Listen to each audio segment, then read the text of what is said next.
Sir आमचे budget जे आसा हे त्या चिप्पाच्या पाकिटा सारखे न्ही, भितर ते चिप्स असता पळय तेच्या पाकिटा सारखे न्ही. आमचे बजेट म्हणजे चवथीच्या माटोळे सारखे. त्या माटोळेक सगळी फळां लागलेली आसतली, फुलां लागलेली आसतली आणि वेगवेगळ्या झाडांची पानां लागलेली आसतली. ती स्वयंपूर्ण माटोळी आहा. कारण ती स्वयंपूर्ण माटोळी इतक्याच खातीर त्या माटोळेक लायल्ली प्रत्येक गोष्ट ही उपयोगात येता. नाजाल्यार मुद्दामून काडून पळयात.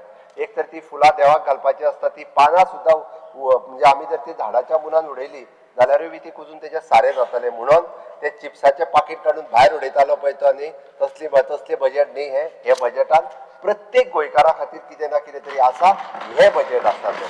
म्हणून त्या बजेटाचेर टिका करता आसतना त्या बजेटांतल्यान आपल्या मतदारसंघातूय लोकांक कितें कितें मेळ्ळा पळय न्ही हाजी भान दवरपाची गरज आसा. त्या खातीर तुमी कितें उलयल्या पळय न्हू हांव तेजेर मागीर येता. तेजेर आत्तां येना, कारण ते पयलीं जर उलयलो आसत जाल्यार तुमी वचत म्हणून म्हाका भंय दिसता.